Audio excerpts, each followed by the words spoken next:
Ladies and gentlemen, please make some noise for Jamie and Kim. Okay. It's okay. Peter. If it goes like whatever, just keep going. Okay. Not pressing it. Kim, I'll get you to take this for us. Thank you. There you go. No, thank you. Edmonton, one more time. Give it up for Kim and Jamie out there tonight.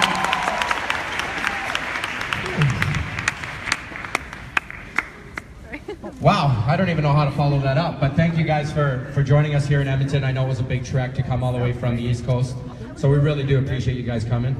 But we're gonna bring our next speaker up right away because we're gonna keep this moving. We were gonna get you guys learning.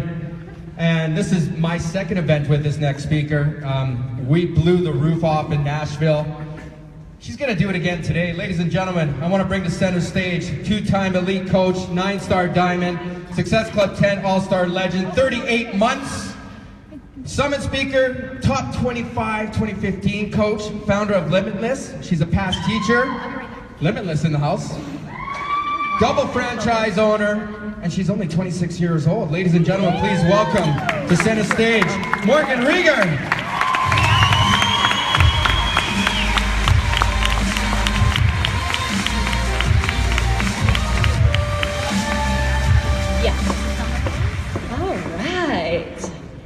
We got a clicker.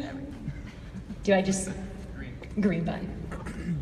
Probably. All right, this is awesome, you guys. So I was planning on coming to this event anyways, and then Lori reached out to me. She's like, do you want to speak? I'm like, yeah, sure.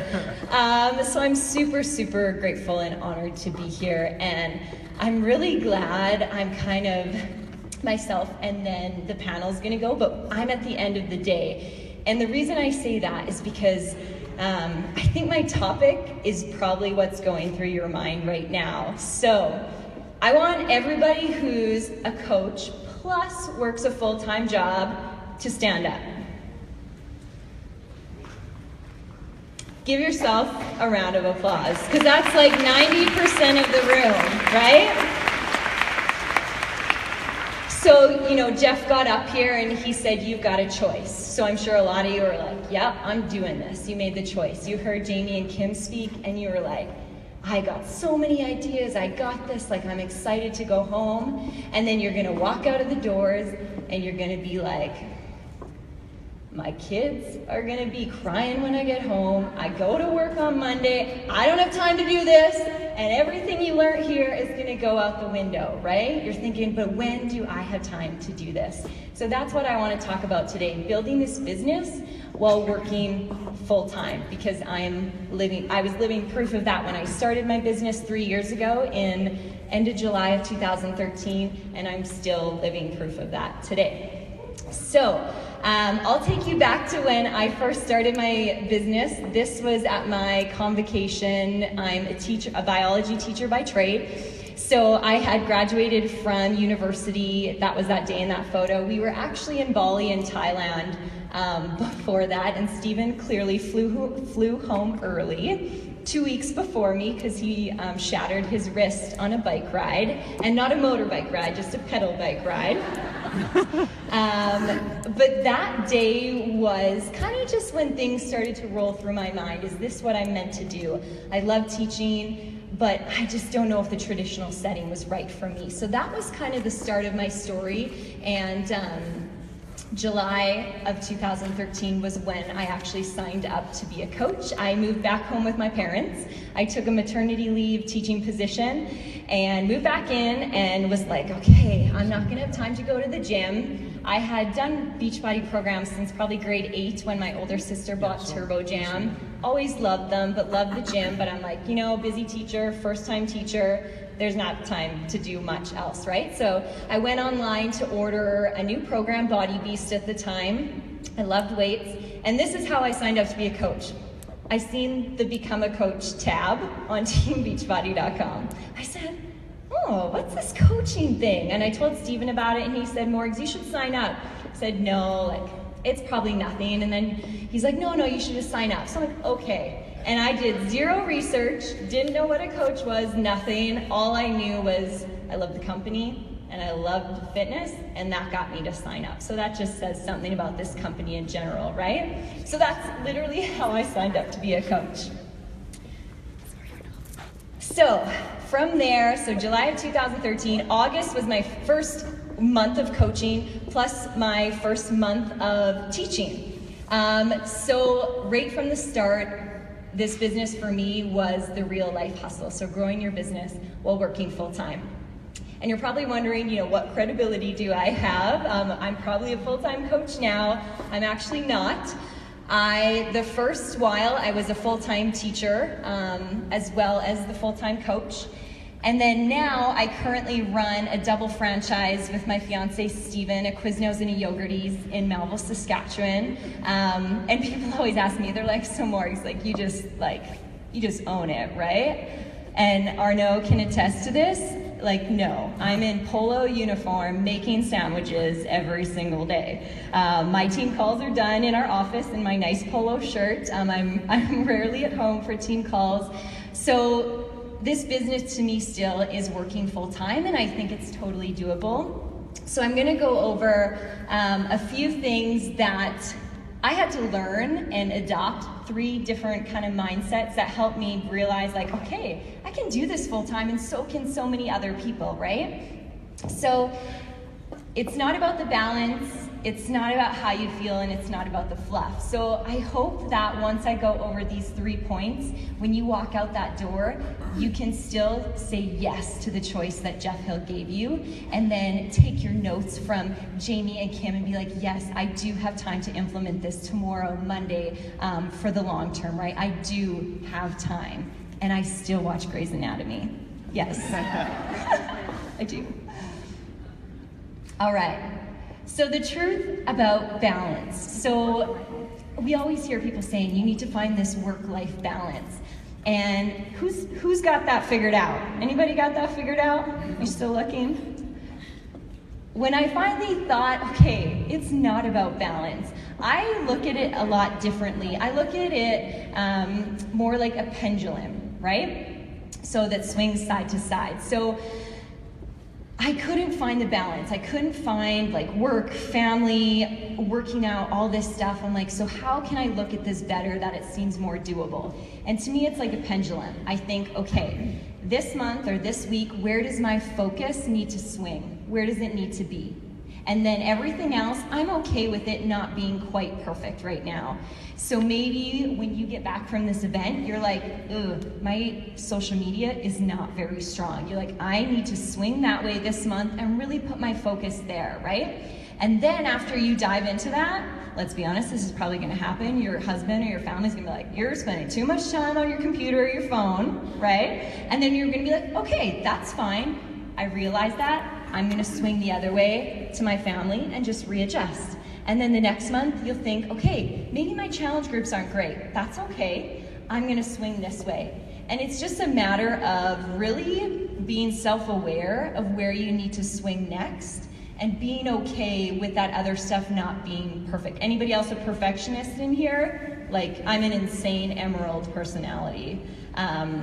Very organized perfectionist, but once I figured this out, it was like that weight was off my chest. Okay, I don't have to be perfect at every single thing all the time. I can just improve at one area at each time, right? Each month, each week, whatever it may be for you. So once I figured that out, I was like, okay, I can do this. I can work on one thing at a time. So number 2 is don't listen to your feelings, and you might just be like, what? This business, it's all about feelings. And it is, but what I mean by that is don't listen to your daily feelings. So I listen to my big overarching feeling or your why about why you're doing this business, but I don't listen to my daily feelings. And I tie this basically the same with fitness. Does anybody feel like working out every single day? No. Let's be honest, right? Okay, a few. I love it too. But some days I'm like, But I know that I wanted to finish Insanity Asylum 30 days. I told myself I was gonna do it, so I'm getting out of bed and I'm doing it. And I treated my business the exact same way. I signed up once I learned what it was. I'm like, okay, I love fitness, I love teaching people, I really want freedom in my life, so this is my big overarching why. But some days I still didn't want to do it. But for the first 365 days of my business, still today too, I got up at 5 a.m. every single morning in that first year and worked my business from 5 to 7 a.m. 365 days, I can honestly say from the bottom of my heart, I didn't miss a single day. And this photo is just an example of that. This summer, Stephen's parents have a cabin at a lake close to us, and we were working all day. It was like 6 p.m. and he's like, Morgs, like my parents want us to come out for a visit and have a fire and all that jazz, but I had 2 calls planned that night, one with a small mastermind of coaches and one with my diamonds, like a diamond date night we do. So I thought, you know what, like I could totally say, you know what, families, I gotta do this, the business isn't that important, but I found a solution. I'm like, you know what, I can probably get strong enough Wi-Fi to go on Zoom calls on my phone on the boat. So you can fish and I can talk to my coaches. And that's what I did for 2 hours that night. We were on the boat with Stephen, his parents, and myself, and it was amazing. I'm like, what other job could I do that like my life and my job wasn't completely separate? Like I could mold them together and feel really, really good about it, right? And my coaches were like, are you on the boat right now, right? Like, yeah, I am. So it was pretty cool. So I listen to the big overarching feelings, but those daily feelings, just like working out, sometimes you just gotta get it done, right? That's how this business has grown. And like Jamie and Kim talked about, it's hard work. It was really hard work. But when you're relentless and you're willing to get up at 5 a.m. every day, magical things can happen. So number 3 is productivity. So does anybody see stuff or other coaches, what they're doing, and you're like, I do not have time for that. Anybody feel that way sometimes? Yeah. So I brought along my book that I grew my business in for 2 years. I didn't have fancy spreadsheets or tracking systems or anything, right? Because I had 5 to 7 a.m. That's it. And people think it's crazy, but I only responded to messages 1 time per day. That's it. I had my messenger notifications, everything shut off because there was just no time as a first-year teacher, and that's how I grew my business. And they're like, well, what if people got back to you? I'm like, they just had to wait for the next day. And I might have lost some people, but I think the people that waited for me really respected my time and saw that if I could work this business doing it that way, they could too, right? So this is how I grew my business the first year. So I didn't do a lot of the fluffy stuff, and I tell my team this all the time. Busy people in my mind do better at this business because they don't have time for the fluff. That doesn't grow their business anyways, right? Like fancy graphics are great, but not many people care, right?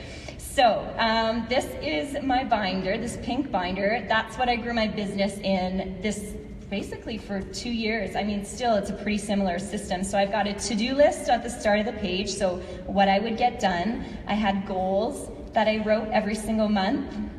I had my list of contacts, and you'll probably laugh at this. This is my system. I swear it made sense when I did it. Does anybody else's system look like this? I swear it made sense to me, right? I like yellow highlighter meant they were interested, and then, you know, cross it up, red dot. But that's how I kept track of my challengers, my people. A little embarrassing, but it worked, right? And then I had a tab for challengers, so people that were actually in the group. I even like had a little chart because somebody told me to keep track of my expenses. So I even had like a little chart. I'd write down my expenses. And then I just had, this was my first day planner. I don't know why I keep this stuff, but I do. Yeah. And then this was my day planner. I would just plan out my months ahead of time, and literally those 2 books, oh, and this was just my goal book. So I wrote out my goals. What was I doing? Once a week, every day. It like changed, but I always wrote them out even though they were the same. It was just like making them ingrained in my mind. But that right there is how I grew my business, and pretty much, other than like a few tweaks, maybe moving more online, that's how I grew my business from the very start. Super simple, no fluff, because as you work full time, there's just not a lot of time for that. And I think that keeps it super relatable and Such a hard word. Duplicatable, I think. So like you said, 90% of you in this room do work full time, right? And once you get okay with these three things, I think this business seems a lot more doable and you're gonna enjoy it so much more. So being okay with swinging with the pendulum, right? Being okay with not listening to those daily feelings, just like working out, and being okay with not doing the fluffy stuff, right? Who feels like if once they adopted those, they could work this business pretty good, working full time? Yeah? You might have to get up at 5 and you might have to give up the bachelorette and different things like that, but it can be done, and I am living proof. I think it was our second year I was coaching. The store wasn't open yet, so I was teaching full time. I was in deep with coaching, and we were training to open our 2 franchises. So, oh yeah, it was after my first summit. So I got home from summit and we were heading off for 5 weeks of training. We did Toronto, Montreal, all-day training for these franchises. And I said, you know what, if I can make this work during this time, this is legit. I can do this, I can teach this to other busy people. And I picked my program PIO before I left because I knew it didn't require much room or equipment. And this vision is kind of so vivid in my mind. We were staying in this super sketchy hotel in Montreal that they put us up in. I would get up at 5, I would go down to the lobby, and there wasn't really any place to work. They had an old computer desk set up that you could print your stuff off. So I'd plop my laptop on top of their keyboard there. I brought my headphones down, turned on motivational music off YouTube super loud so I couldn't hear anybody in the morning, and just I typed as fast as my fingers could go for an hour. I only had an hour at that time, so I typed as fast as I could for an hour. I went upstairs, Stephen was still sleeping, put on PIO, and I literally had my laptop sitting on the toilet. And you know when you walk in a hotel room, there's just a little hallway bathroom, beds. So I'd walk in, my laptop was on the toilet, and I did PIO half in the bathroom, half in the hallway. And I'd be doing kick-throughs and accidentally hit the wall. And Steven's like, you okay? I'm like, good, just doing PIO. I didn't have Bluetooth headphones at that time, so I was really quiet, and I was trying to hear what Shalene was saying. And those 5 weeks might have not looked perfect, but they worked, right? And I think actually that time was when my business blew up, because my team took on a lot of responsibility, and they were like, dang, if Morgan can do this in an hour a day, this is totally doable. So that was actually a time that I was worried about my business, but it flourished after that. So I hope swinging with the pendulum, not listening to those daily feelings and not doing the fluffy stuff, I hope that helps you leave today and be like, yeah, I can totally rock this. So thanks, guys.